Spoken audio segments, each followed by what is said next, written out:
Okay, let's unpack this. Today we are undertaking a true deep dive. We're going into a location that's really defined by this a profound history, an astonishingly resilient natural system, and, well, a deeply frustrating collision with local administrative pressure. Right. We are talking about Højbjerg Forest in Nature Park Lynæs. And it's so much more than just a patch of woodland. Yeah. It's it's a dense, multi-layered case study. You've got ancient geological forces, Bronze Age settlements, and this very modern struggle for survival, all meeting head-on with, well, with municipal budget deficits and what seems like bureaucratic institutional memory loss. And what really elevates this particular deep dive, for me, is the quality of our sources, specifically the observations of our primary guides. And get this, they're two 11-year-olds, Kesser and Steen.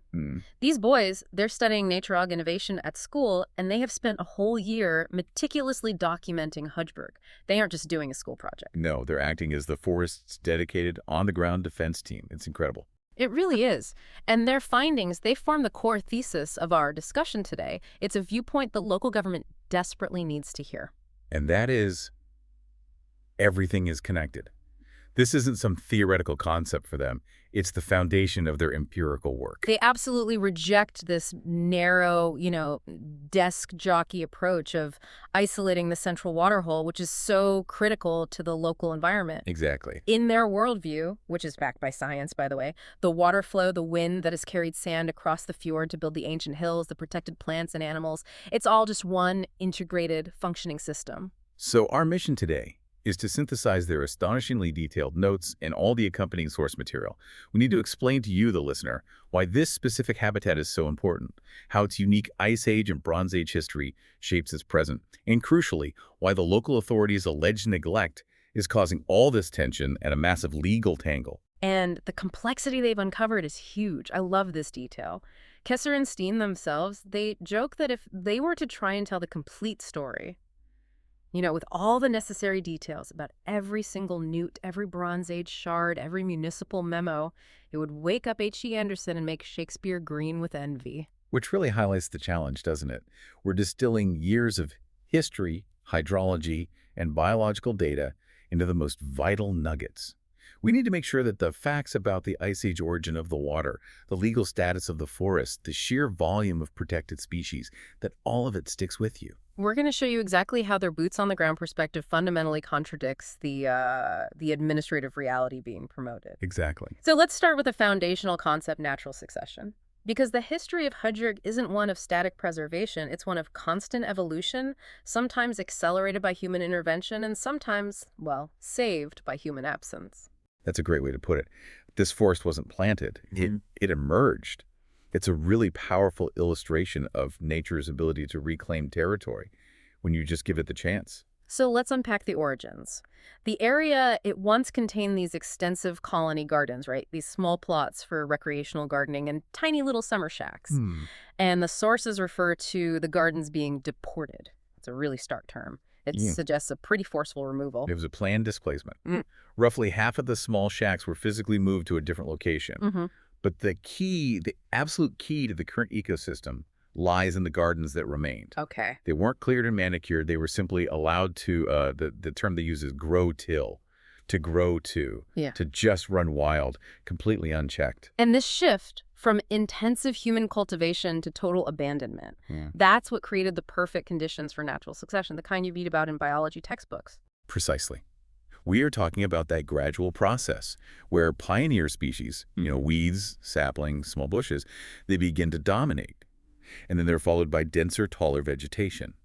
This eventually results in the current forest structure. It's a process that Kesser and Steen have been documenting year by year, observing that transition from open field to dense thicket. So it's a forest in formation, but it is, by definition, a forest. It is a forest, and yet the central administration seems desperate to avoid calling it that. Which feels like a purely political definition game. It absolutely is. And Kesser and Steen, they did the legwork to expose this. They found the international definition, and this is the best part, they found it in a third-grade biology book. No way. Yes.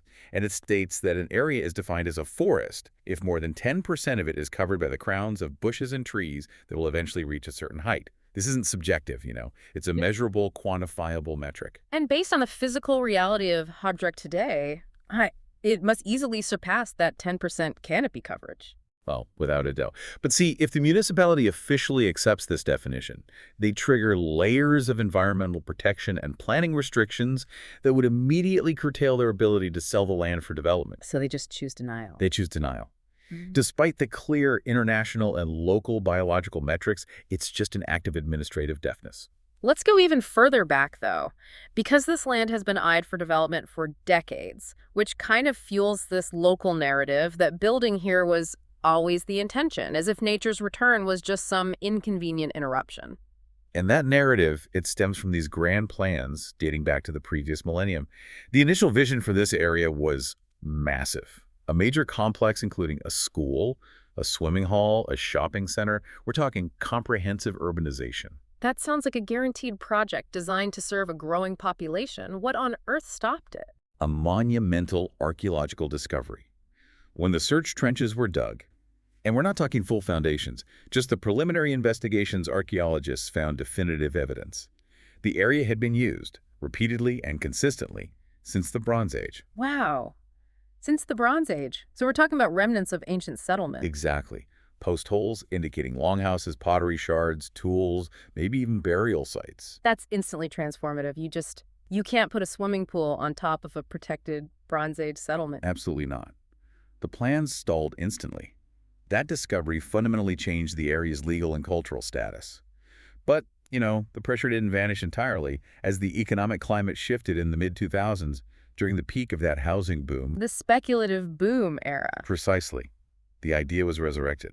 This time, the focus shifted from public amenities to private profit. The renewed plans were for exclusive housing, intended to attract rich people from outside, capitalizing on rising property values. High-end, quick turnover housing. That was the plan. But history, or maybe finance, intervened again. Indeed. Then, as we all remember, the global financial crisis hits hard around 2008. The financial stability that fueled all that speculation it snapped. Banks crashed, credit vanished, and the entrepreneurs who had geared up for a Højbjerg had to return their machine keys. Everything just stopped. Everything stopped, and the construction site fell silent. It's described so vividly in the forces as becoming like the moon, desolate, still, and abandoned by humans. And that profound human absence, that created the opportunity for natural succession to really take hold, didn't it? It was nature's unexpected lifeline. The former construction grass field, which was scarred by that brief period of digging, it began to grow rapidly. And crucially, the sources note that scars still exist from the 4 specific areas where the Bronze Age settlements were definitively located. Those physical marks are still there, reminding us of the history just beneath the emerging forest canopy. And following those findings, and then the financial collapse, the settlement sites were granted a very special form of protection. Yes, this concept of grafrid, it translates to grave peace. The formal decision was made to halt any further development, specifically on those settlement sites. So they were to remain green areas. Exactly. To respect the historical dead and their former lives, this enshrined their status as protected historical land, even if the subsequent enforcement mechanisms proved to be pretty fragile. But this is where the administrative chaos really steps in, isn't it? The area was protected, but the protectors, they forgot why they were protecting it. That's the core tragedy of it. We saw subsequent municipal mergers take place, which, often lead to this kind of institutional memory loss. Key documents related to the Bronze Age sites, the Grafford decision, the initial environmental evaluations, they just disappeared from the archives. And the people who knew about it? The individuals who held that corporate knowledge, the people who understood the sanctity of the sites, they moved on or they retired. So if the documents vanished and the people retired, the historical protection became essentially invisible to the current administration. It did. And now, as the municipal treasury starts hearing the echoes of their budget deficits, the red numbers, the need to sell assets trumps the memory of grave peace. Right. Staff are hired specifically to liquidate municipal property. And this is all compounded by a major public misconception. What's the misconception? Well, many members of the public, they still widely believe this valuable, complex nature area with its protected history and its Ice Age core is just part of the old dump or the omlastron. Which is the organized bulk trash bin, now the recycling facility. Exactly. They associate the area with waste disposal and utility, not pristine history and protected nature. And this public perception that it's just a mess or some marginal land, it makes it politically and financially so much easier for a cash-strapped municipality to ignore the ecological and historical reality when they're looking to liquidate land. It perfectly sets the stage for the conflict we see today. The bureaucracy is operating on a memory that is decades out of date. Okay, so given this background of political and administrative turbulence, we really need to dive into the physical center of this conflict, the literal heart of the ecosystem, the water hole. This isn't just a puddle, is it? It's an ancient geological feature. Right. If Section 1 gave us the human history, this section gives us the geology and the hydrology. This pond and Kesser and Steen are correct to call it a water hole, a distinction based on its size and origin. It has existed continuously since the Ice Age. That is an immense claim. How do we know that with such certainty? Is this just local folklore? No, Yeah. no, it's backed by rigorous scientific data, and it was commissioned by the municipality itself, back when they planned the row house digging. They performed comprehensive geological surveys. How comprehensive. They analyzed approximately 80 drill samples that were sent to the lab. The results were sharp and clear. 80 samples. That's a very thorough investigation. And what did those samples reveal about the origin? They proved conclusively that the water hole is a classic kettle hole. It was formed by a massive, isolated lump of ice, a dead ice block, that was left behind by the retreating glaciers of the Ice Age. Wow. So when that block finally melted, it left a depression that filled with water, creating this permanent open water reservoir. No one can be in any doubt about this geological history. And here's where that Ice Age history becomes intensely relevant to modern life. This isn't just a natural history footnote. Far from it. This ancient, pristine reservoir forms the current basis for the city's drinking water supply. The city's drinking water. The city's. The high quality of the water is a direct consequence of its geological foundation. It's naturally filtered by the sand and gravel layers left by the glaciers, leading to this inherently high water quality, which in turn supports highly sensitive biological populations. So if the administration destroys or degrades this water hole, they aren't just harming a local habitat. No. They are potentially jeopardizing the city's primary drinking water source. The stakes could not be higher. And this naturally high water quality is exactly why the water hole attracts a host of protected animals, Bilag 4 species, which rely on it to live, feed, reproduce, rest, and even winter. Bilag 4 species. That designation means they are protected under the EU Habitats Directive. Their presence triggers mandatory national conservation requirements. Exactly. Their confirmed presence should immediately elevate the conservation status of the entire area. But this is the point where Kesser and Steen observed active bureaucratic obstruction. They documented discussions revolving around, well, convenient fictions rather than scientific facts. You call it the simplification trap. How did the administration try to simplify the situation? They focused on denying the evidence. The discussions were heavily weighted on whether certain protected animals were or were not officially confirmed present in the area.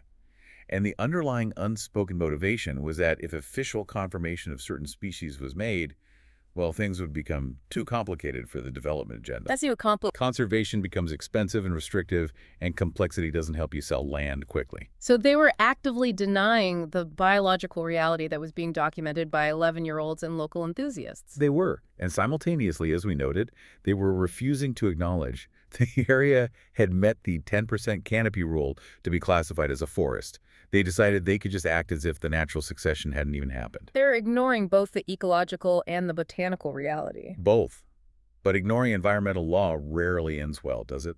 Not usually. What's the status of the legal fight now? It has escalated significantly. The administrative denial has prompted strong opposition from the official complaint authorities, those bodies charged with overseeing municipal adherence to environmental and planning law. They are strongly opposed to the municipality's denial of the forest status and the documented presence of protected species. So the oversight bodies are not just questioning the municipality, they are actively opposing their strategy. What specific legal directives are potentially being violated here? Well, the consistent presence of Bilag 4 species, particularly if they are nesting or breeding, means the municipality is risking violations of core European environmental directives. The Habitats Directive. The Habitats Directive and potentially the Birds Directive, if rare avian species are confirmed. And the failure to apply the 10% forest definition is a violation of national planning law. The complaint authorities are effectively saying you are failing on multiple fronts and your denial is baseless. And within the local council itself, is there unity on this development strategy? The source material suggests a significant internal division, which is critical. A few council members, possibly those outside the Finance and Development Committees, appear to be entirely unaware that they have been misled about the environmental and historical status of Højbjerg. So they might genuinely believe they're just selling off marginal land. Exactly. They might be completely unaware that they are liquidating a Bronze Age site that's resting on an Ice Age water source. And that lack of internal political transparency just compounds the legal problem. It does. The entire matter is now stalled. A legal and environmental stalemate. The situation is described with this vivid imagery. Multiple critical issues are hanging on hinges that creak like a rusty church pour box. Wow. It implies not just neglect, but a decay of stewardship where the most important assets are left to rust because nobody is paying attention to the details. The fate of Højbjerg Forest, its water, and its Bronze Age history is currently suspended in this state of bureaucratic limbo. That imagery of the creaking pour box perfectly captures the stagnation of the central administration. But it's such a sharp contrast to the constant dynamic flow of the ecosystem itself, which brings us right back to Kesser and Steen. Yes. They reject that entire desk jockey approach of drawing a static circle around a water hole on a piece of paper. They see movement, life, and critical linkage. Their key insight is realizing that conservation has to be based on the biological range of the creatures living there, not administrative boundaries drawn on a municipal map. Yeah. They understand that if you only protect the pond, you protect nothing. And the great crested newt, the Van salamander, is the star witness for their case for connectivity, isn't it? It's the perfect, tiny biological argument. The great crested newt doesn't live its entire life in the water. It has an extensive terrestrial phase where it needs the surrounding forest and grassland for feeding, shelter, and hibernation. Right. Kesser and Steen know this. They know the newt wanders and visits its large family in the wider habitat. And what distance do they consider no trip at all for this species? A journey up to 750 meters. That is the critical distance. 750 meters. A 750-meter radius around that Ice Age waterhole encompasses a massive amount of the surrounding landscape. The recently grown forest, the Bronze Age green areas, the adjacent ancient grassland. This single fact requires a conservation buffer zone that's exponentially larger than what the administration is willing to consider. So the newt is the living, breathing proof that the waterhole cannot be isolated. It's just the epicenter of a much larger, functional, necessary habitat. Exactly. For so many species listed in the sources, the pond is a crucial, vital component, but it's only a small part of their overall range. The integrity of the forest, the bogs, the surrounding open areas, it's all non-negotiable for the sustained health of the pond's population. Can you walk us through the broader wildlife community that relies on the integrity of this extended 750-meter habitat? The documentation is just impressive. We're talking about the grass snake, multiple species of frogs, common toads, and mammals like the pine marten, the badger, and even red deer passing through. And birds, too. Avian life includes the common buzzard and the common kestrel key indicator predators. And, of course, a healthy population of bats relies on the insect life that's supported by that high water quality. It's a complete integrated food web. Yet the local municipal staff continues to push back on the feasibility of this thriving ecosystem. They seem to rely on these generalizations that simplify nature into silos. That's a crucial point of conflict, where local knowledge just crushes generalized theory. The municipal staff claimed explicitly that the field lizard, Mark Furban, and the great crested newt cannot coexist in this environment. Why would they claim that? It's a claim based likely on textbook theory about differing habitat requirements or, maybe predation risk.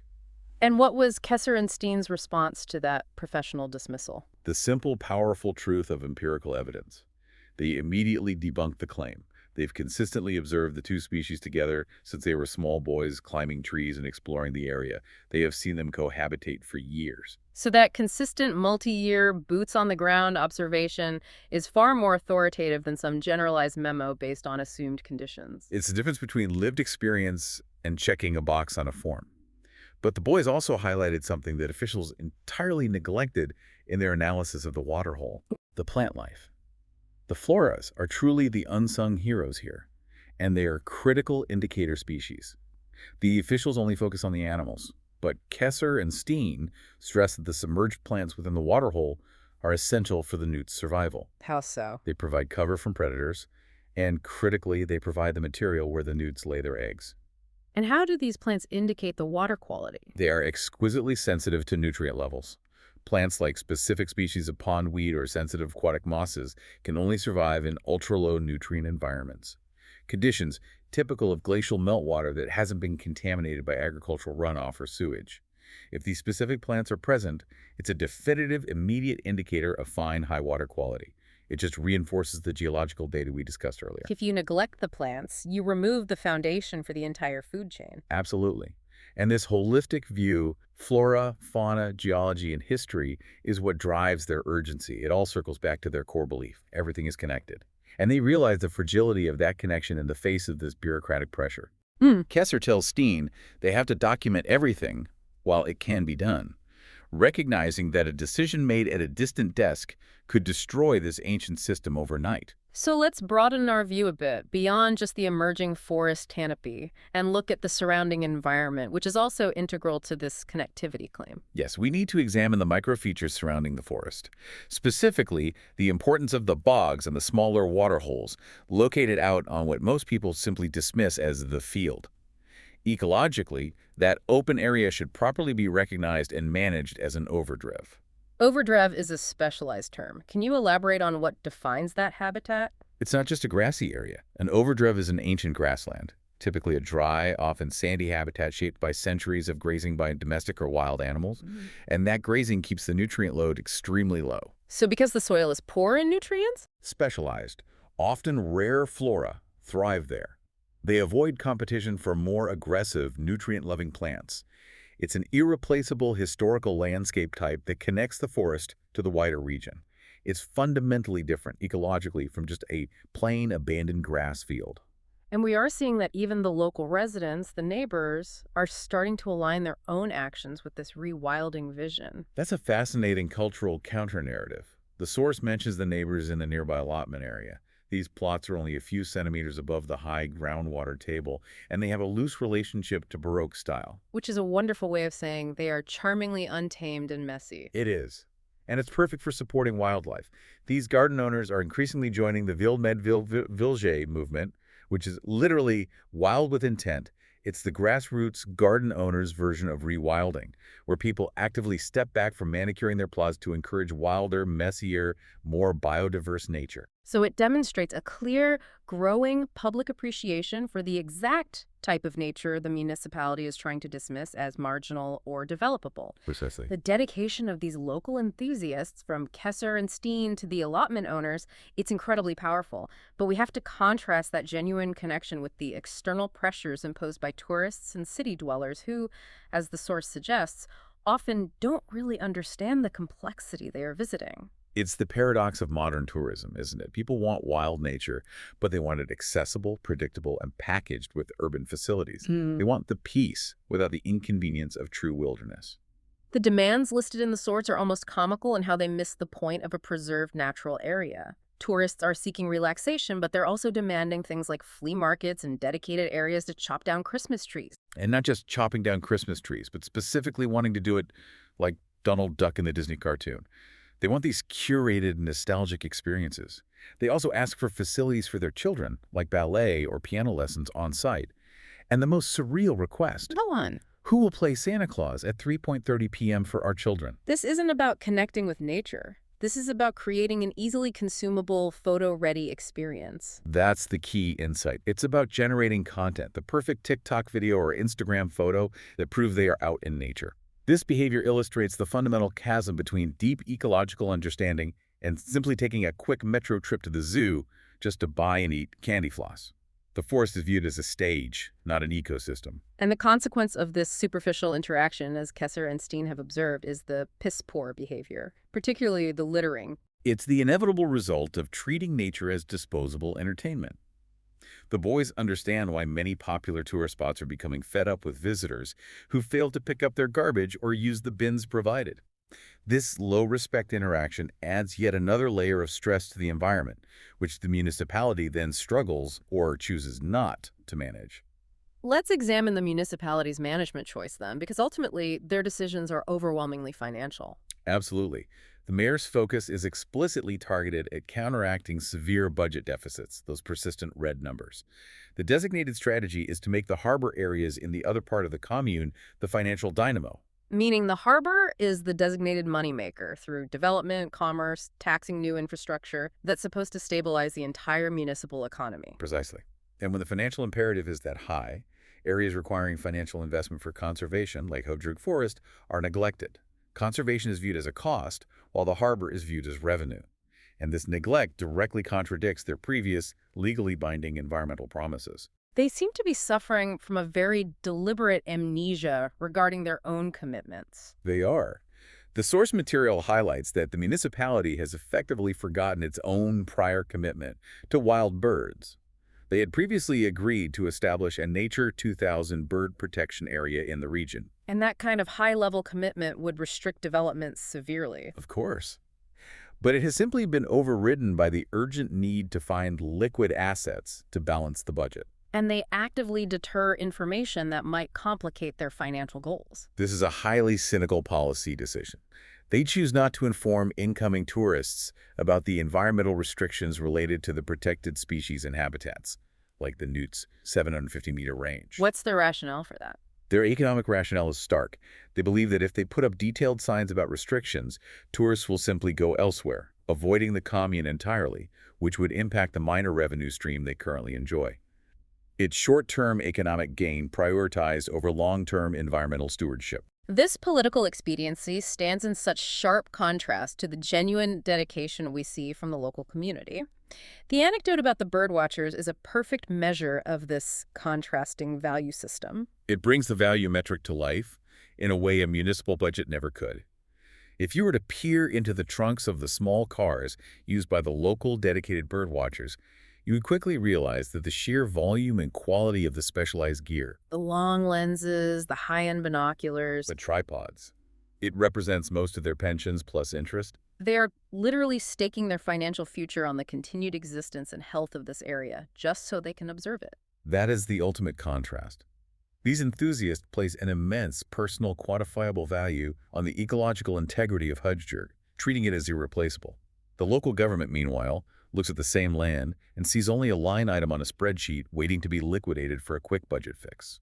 And Kesser and Steen are documenting a battle between that passion and a municipal balance sheet. They are. And their persistence in documenting the field lizard coexisting with the newt, the identity of the indicator flora, and the clear definition of the forest, that is the only thing standing against administrative convenience. So we've journeyed through deep time today. From the land itself, marked by 4 Bronze Age settlements now resting under grave peace, to the origins of its lifeblood, the Ice Age water hole, which reliably supplies high-quality drinking water to the modern city. And we saw how that ancient geological core supports a sensitive, fiercely connected habitat. It's proven by the biological demands of the great crested newt's 750-meter terrestrial range and confirmed by the presence of crucial, delicate indicator flora. And this detailed empirical reality, documented by 2 11-year-olds, directly clashes with the municipality's generalized, self-serving claims. The conflict really boils down to administrative convenience versus biological necessity. And that's led to this legal stalemate where critical environmental mandates are hanging on hinges that creak like a rusty church core box. It's a powerful story of natural succession winning the ecological battle, but losing the political one. And we noted that Kesser and Steen are documenting this world so they never forget its complexity and fragility. So, let's end with a challenging thought for you to carry forward. What happens when the quiet, persistent forces of natural succession, which brought Højbjerg back from abandoned gardens to a protected forest, collide with the systematic institutional memory loss and relentless short-term financial expediency of a local government? When facing the pressures of a budget deficit, what does society ultimately decide counts as true, non-negotiable value? Is it an asset listed on a spreadsheet ready to be sold for quick cash?